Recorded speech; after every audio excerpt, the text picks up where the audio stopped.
That kid is not his son. It is what it is. Let the past be the past. Just know Bam gonna be good and turn up on they ass. Your time, it's his time, it's Bam's time. Bam's time to shine. Your time to shine too. Yeah, shoot. Hey, check it out, man. Back at it again, another reaction. Y'all been spamming the comment section. Y'all really fucking with my commentary on these reaction videos with Michael Jackson. I appreciate y'all, and we're gonna keep it coming. I'll keep giving y'all what y'all want. But anyways, appreciate the new subscribers and all that shit, bro. Let's get straight into this video. Michael Jackson's twisted trauma that inspired Billie Jean, the detail. Now, I know a little bit of the backstory is like I said, I'm a Michael Jackson fan, so I knew Billie Jean had something to do with the girl she was trying to trap him, saying I was his kid. I wasn't his goddamn kid. You know what I'm saying? So he went and dropped he technically a diss track. Really a diss track before diss tracks was a thing, you know what I'm saying? But it was like a love song, whatever the case may be. Y'all know how it go. But let's get straight into this video, man.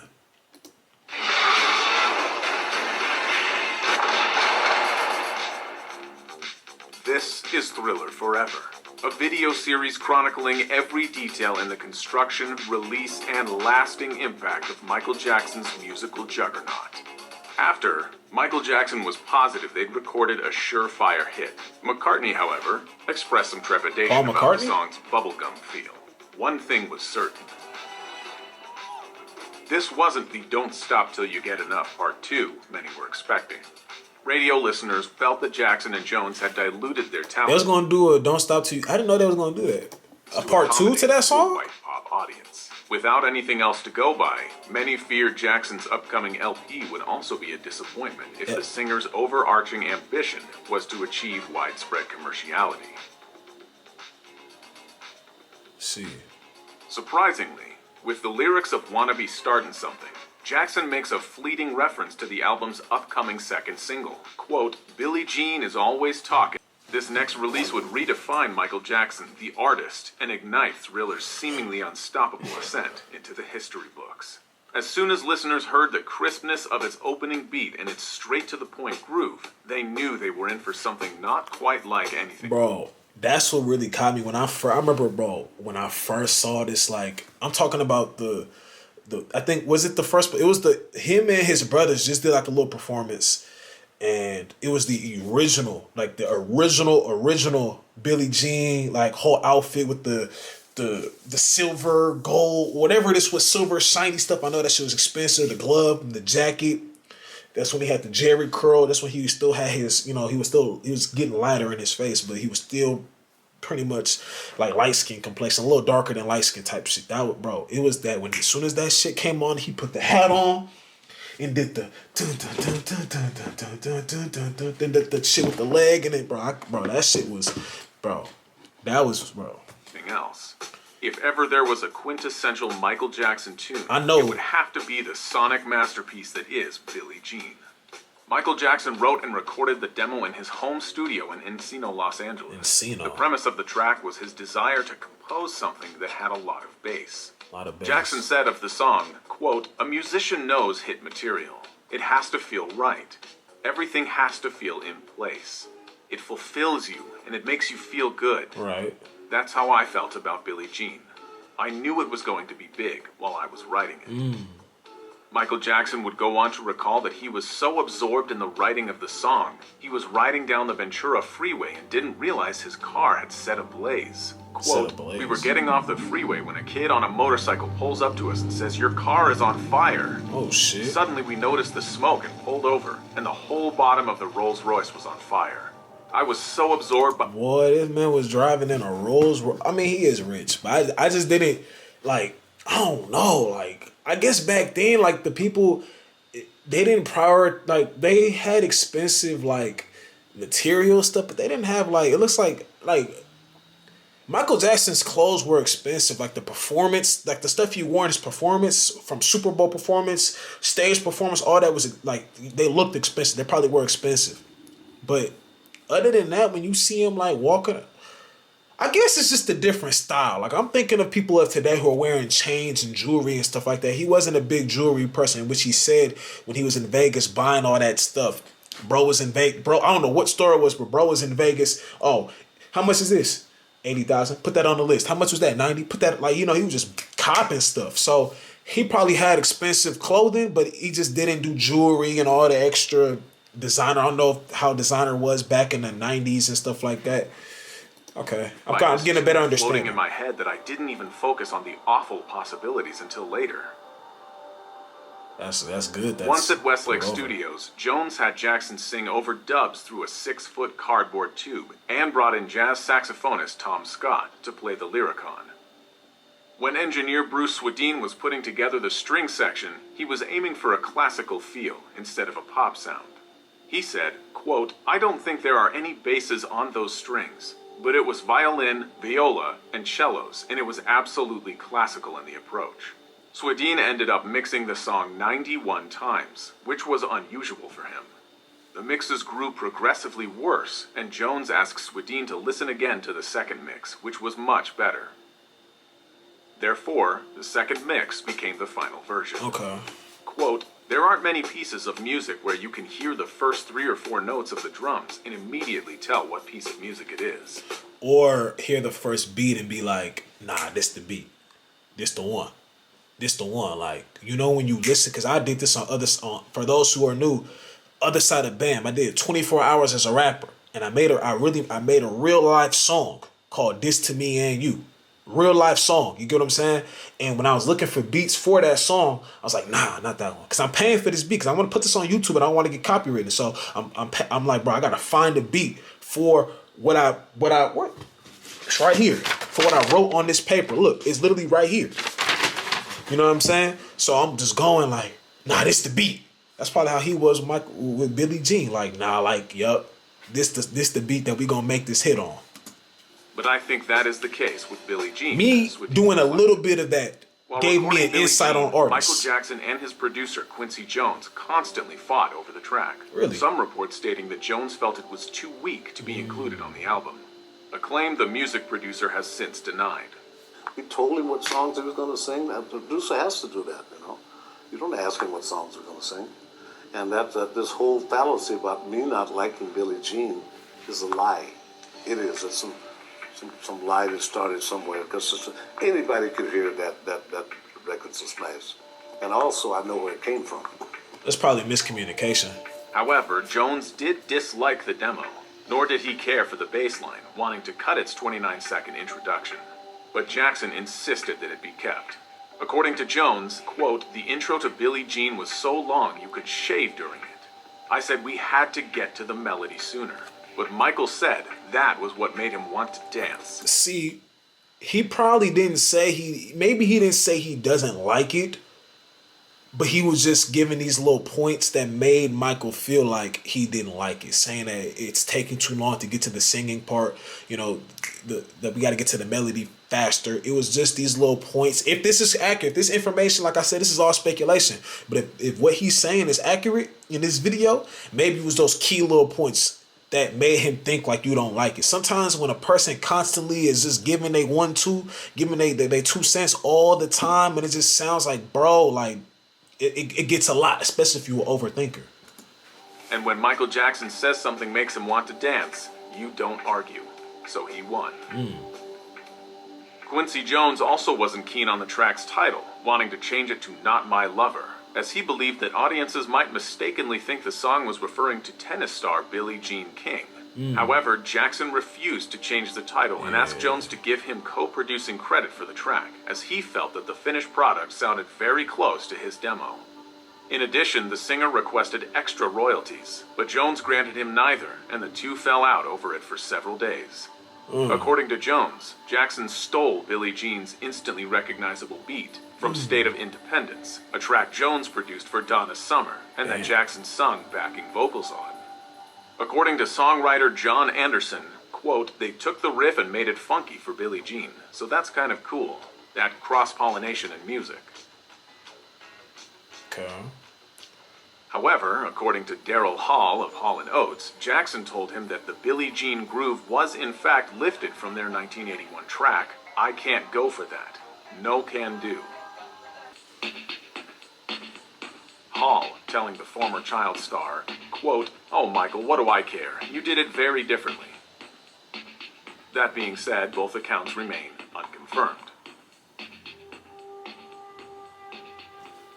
So him wanting to change the title to Not My Lover, just so, because yeah, people, but I think as an artist, I'm not even an artist, but I'm seeing this. It's probably somebody, I think it was somebody named Billie Jean, like another person claiming that Michael Jackson was the father of her son or some shit like that. So he wanted to say Billie Jean, not my love. Like he wanted to, like he felt just titling Not My Lover, it wasn't direct enough. He was trying to be real direct. At least that's what I'm thinking. That's the thing about this music shit. In my song, I ain't even gonna say all that. But yeah, bro. When you can't get your point across on the song. Upon the official release of Billie Jean on January 3rd, 1983, listeners were surprised by its lyrical content. These were emotions no one had ever heard from the former boy wonder. Quote, I figured that he was making a conscious effort to change his image, Michael's mother Catherine revealing. I think he felt that his image had become too safe. For the first time, Jackson lifts the lid on the realities of fame, and that despite the public's preconceptions, it has its darker side. A cautionary tale to, quote, be careful of what you do, because the lie becomes the truth. I never realized that. And mother always told me, be careful what you do. Don't go around breaking young girls' hearts. And mother always told me, be careful with, because the lie becomes the truth. That's when he says, oh, well, the Billie Jean. That's like he says, I never read. You never read that. And that's why I like when people do lyric breakdowns. Because you ever listen to a song and you be like, you fuck with the beat. You like the little parts that you are hearing, but you're not hearing 100% of what this person is saying. So you go back and listen to it again and you look at the lyrics like, oh shit, that's what he was saying. That's what he was saying, because the lie becomes the truth. When somebody keeps spewing a lie about you, everybody's going to eventually start believing it. When they keep saying that that's your kid, you feel me? I see right now, they're saying 600 Breezy is a father of those triplets. Then he talking about, those aren't his kids. And he even said he wanted to do a test, but the women keeps backing out of doing the test. Why are you backing out if these is my kids? He said, if these is my kids, I'll do what I gotta do. But I know they not, and we're doing this test to show that they aren't. You keep backing out. That's what he literally said. But everybody they saying that man killed his girlfriend. Everybody keeps saying that. Everybody gonna start believing it. You get what I'm saying? Like everybody, granted, bro, the lie that Michael Jackson was the father of that son is way more entertaining than him not being the father of that son. Him making this song to let you know that that's not his kid, that was a smart move. Very smart move. I tip my hat to him. Billie Jean delves into themes of suspicion. All right, listen to this, bro. Tale to, quote, be careful of what you do, because the lie becomes the truth. I'm about to put that on Instagram. I mean, that's going to be my caption. Billie Jean delves into themes of suspicion, rumor, and the perils of stardom. Recounting the story of a woman named Billie Jean who seduces the narrator, then claims that they have fathered her child, and despite his emphatic denials, continues to insist on his responsibility. Exactly. Same situation. Michael Jackson stating, quote, this track was really personal. The singer's inspiration. That's also why he wanted to name it Billie Jean. You know what? If I gotta get owners or get some type of deal to where I could use this name or whatever, I'll do it. Because if I can't call it this, he thinking probably, and like I say, this is my opinion. He thinking if I can't use this name, I don't want to drop the song. I don't want to do it. If I can't say this name, I don't want to drop the song. You feel what I'm saying? So he said, nah, F that. Hit them people up. I'll do whatever I got to do to use this title. Because like he said, the song was really personal. I'm trying to tell you, bro. This to me and you. I know the feeling. I'm not even an artist. Coming from the groupies he and his brothers encountered during their time performing as the Jackson 5. These groupies would linger around backstage doors, forming relationships with any band members that came to town.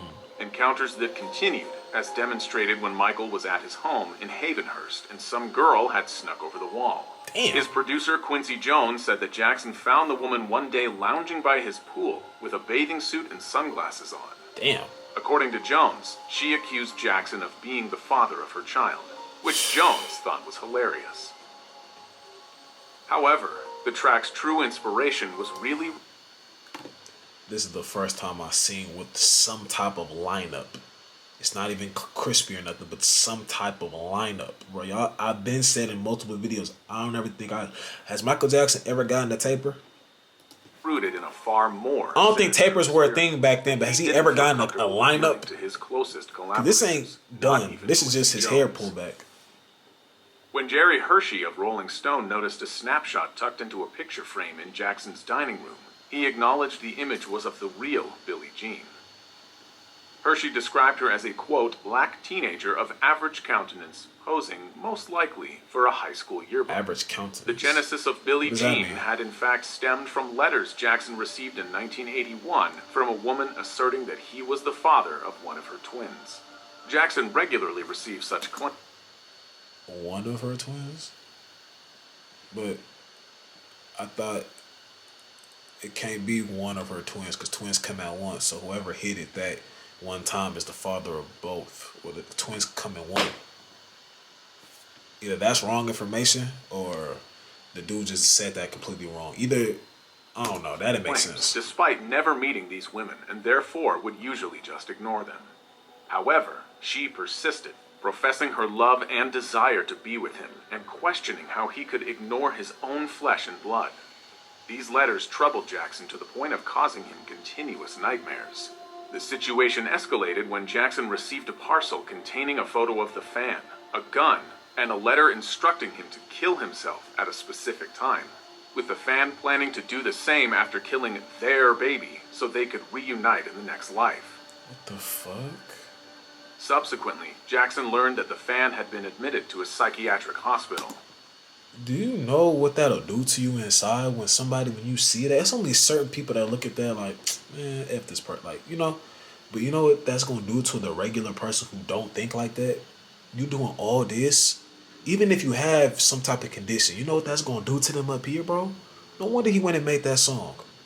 That's why it didn't even look like it was a diss. It was like a respectful ass diss. Quote, I want to memorize her face, he said, in case she ever does turn up someplace. This shit crazy. In fear of inciting more obsessive fanatics, he never publicly revealed this origin story. Michael later writing, quote, there never was a real Billie Jean. The girl in the song is a composite of people my brothers have been plagued with over the years. I could never understand how these girls could say they were carrying someone's child when it wasn't true.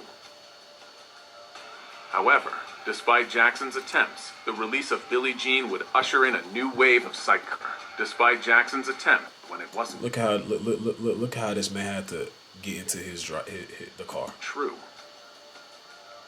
However, despite Jackson's attempts, the release of Billie Jean would usher in a new wave of psychotic extremists who believed the superstar was in fact singing about them.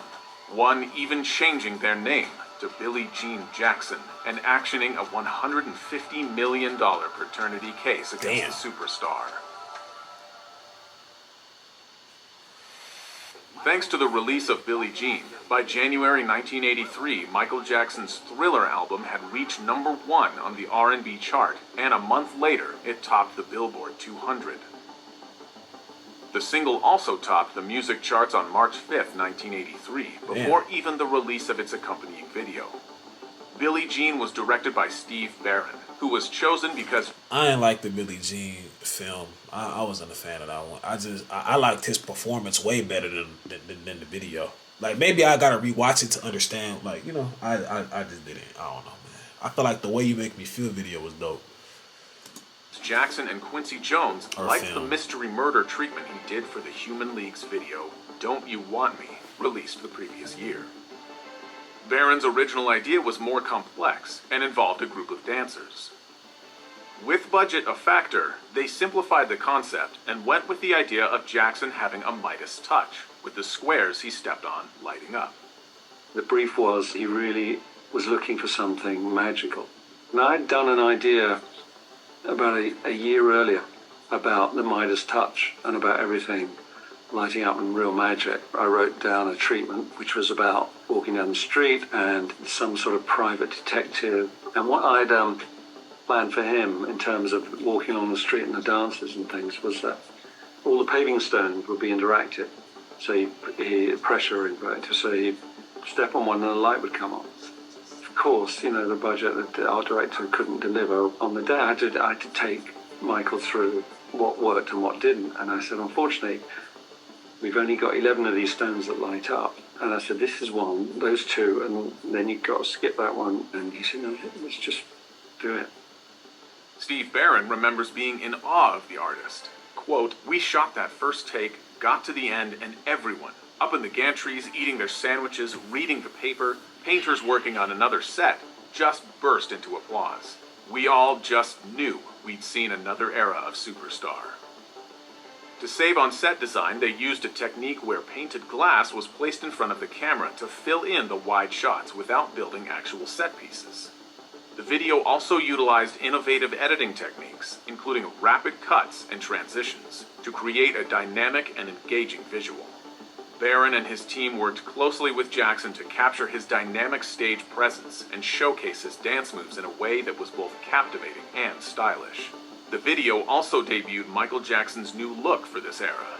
Gone was his signature afro and showbiz glitz, to be replaced by a slick Jerry curl and black leather suit with a playful pink shirt and a red bow tie.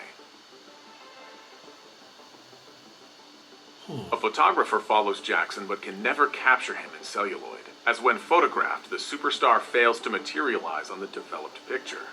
Jackson dances as he walks along a sidewalk to Billie Jean's hotel room. Upon arrival at the hotel, he climbs the staircase to Billie Jean's room, lighting up each step and illuminating a burnt-out hotel sign as he passes it. The paparazzo then arrives at the scene and watches as Jackson vanishes under the cover of her bed, before the police arrive and arrest him for spying on Billie Jean. As the paparazzo is led away, he drops a tiger print cloth that Jackson had left behind after polishing his shoe with it earlier in the video. On both occasions, the cloth briefly transforms into a tiger cub, referring to the cover of Michael Jackson's Thriller album.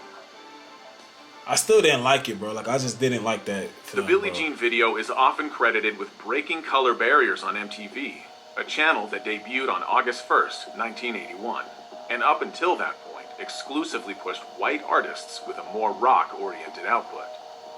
This didn't go unnoticed, as MTV was accused of racism during this era, most notably by Rick James, whose Super Freak video was rejected by the network. This isn't the Wizard of Oz. I mean, there are black people here, and we make music, and we spend thousands, $100,000 on videos, and we're not doing this for the sake of because we enjoy doing it. We're doing it because it's part of the art. Quote, "Maybe MTV gets slack because of what is construed as its overt racism," journalist Michael Shore wrote in The Village Voice in 1982. Quote, "It goes for the biggest sellers to the biggest audience, which means white youth music as in corporate rock and heavy metal." Many behind the scenes at MTV argued that while viewers in New York or other cosmopolitan centers wouldn't be fazed by seeing black artists as part of their programming, they also needed to accommodate middle America and less open-minded territories. Even though MTV had a growing viewership, record companies wouldn't budget for videos by their black artists since they didn't think they would play them. So the network could make the argument that they simply didn't have any good videos by black artists.